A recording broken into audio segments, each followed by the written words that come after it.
Okay, hi there everybody. Today we're going to go ahead and we're going to do this really colorful flower picture. We're getting ready for spring. So I thought it'd be a good idea to do this and do a little bit with the colors of our color wheel on here. At each table you'll have this planning sheet, and this is what it's going to look like more or less when it's finished. So let's go ahead and get started.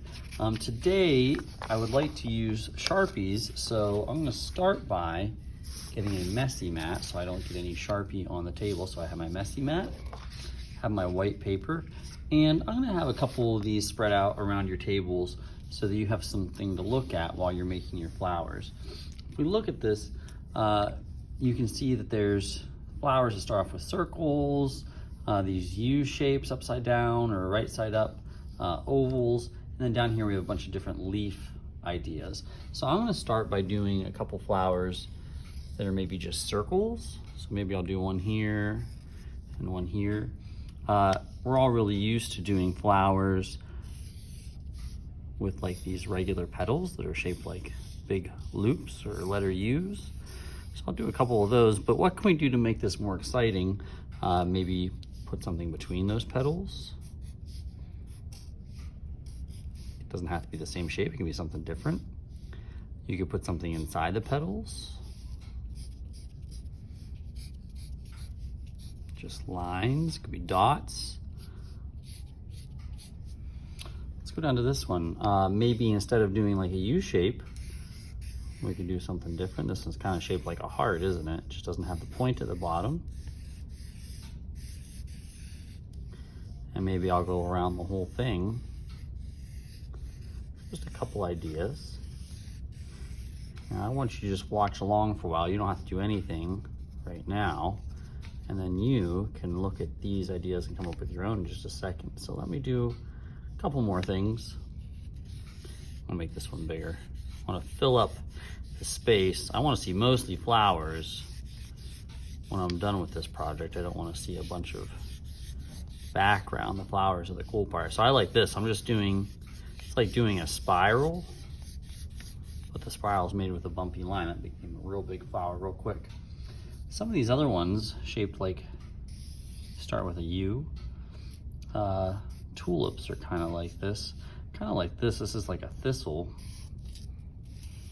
So it goes up and has like these crisscross lines in here.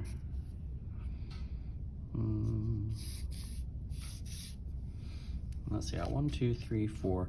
I want to do at least 5. So let's do one more. Maybe I'll do something down here, kind of like these droopy flowers.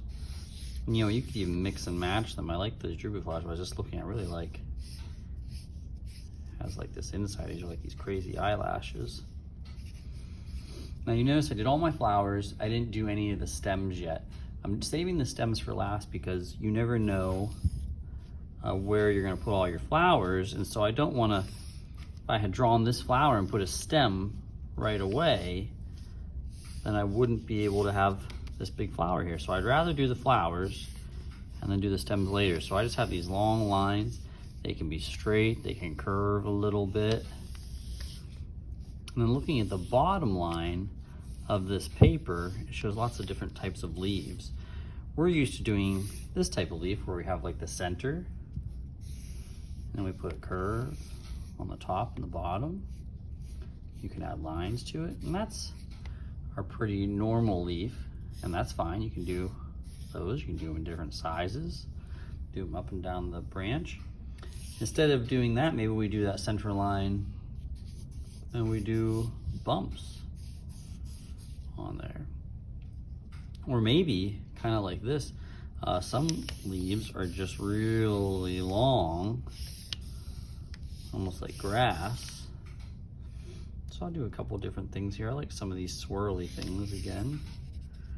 It's kind of different. Now, I could keep adding these, but I'm gonna slide this one out of the way. I have one that I started a while ago, and I wanna show you how we're gonna color. We're gonna be using two things. We're gonna use crayons, and then after we're done with the crayons, we're gonna use watercolor paints. So let's look at this one. I already started coloring some of these, but you might notice that I didn't color them in completely. what I'm doing is I'm leaving some of the white show through. So if I grab another color here, let's say I'm gonna do, well, something that's gonna show up good for you guys to see. How about this? Let's do a blue. You'll be able to see that really well. I'm just following the lines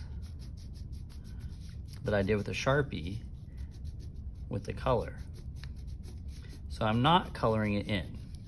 But I think it'll be kind of neat for us to see some of the paint underneath the colors here. So I'm just doing this one pretty quick.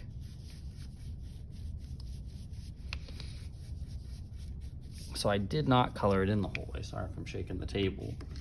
Let me grab my green. I'm gonna do my stems and my leaves real quick. Again, I'm not really coloring them.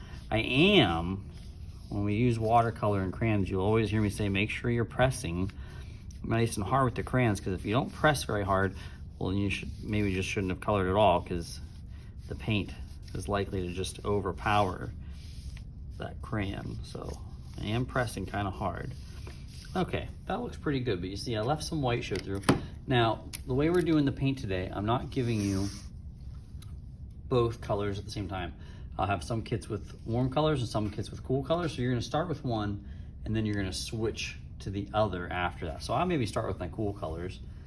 I already put a little dab of water in each one. That kind of just helps get them loosened up so they're ready to paint with. And I'm gonna do stripes.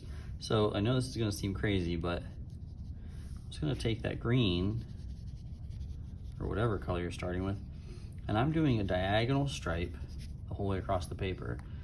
Now I'm doing mine with a little bit of doing like little circles. It's almost like I'm painting a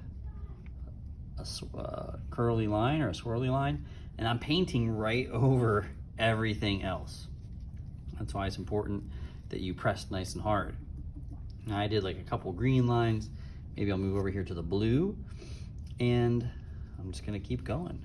And I'm leaving spaces in between them. You see, like, did one here in the middle. I might do one up here. Maybe this one's gonna be right up against the green. And because they're family colors, these colors should work pretty well together. Did a couple purple. There we go, purple one. Now, the reason why I'm jumping around the paper is that way it gives the paint a chance to dry, and because if I have two colors and they're super wet and I put them next to each other, they're gonna mix. So I've cleaned my brush and I left space on here, so now I can go in with the cool color, or the warm colors, sorry, and start filling in some spaces. Now, because those, I work pretty fast, those cool colors are still wet, I'm gonna kind of give them a little bit of time to dry before I paint right next to them. So I'm gonna kind of watch what I'm doing.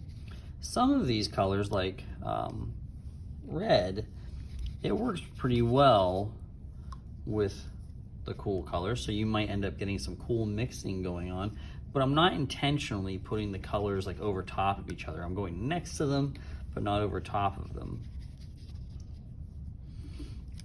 Let's go to some orange. These are my really warm colors, so it'll really start to brighten up the paper. Maybe you want to do mostly warm, maybe you want to do mostly cool. So I'm just going to keep doing this.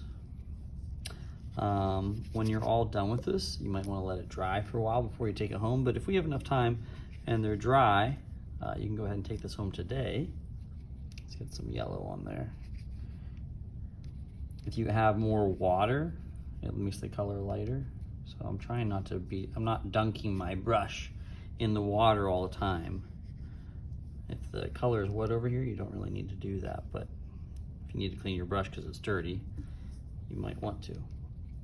So what I would say was do all your cool colors, and then at some point, I will switch your paint kits and probably your water, so that way you don't have some dirty water. And there we go, I think I got it all. It's okay if there's a little bit of white showing through, I think it looks nice. Let's get that other one out here. So here are my two different versions. I hope you enjoy this. It's a really nice, beautiful spring picture to take home. So, hope you enjoy it, hope you have fun, and we'll see you all next time.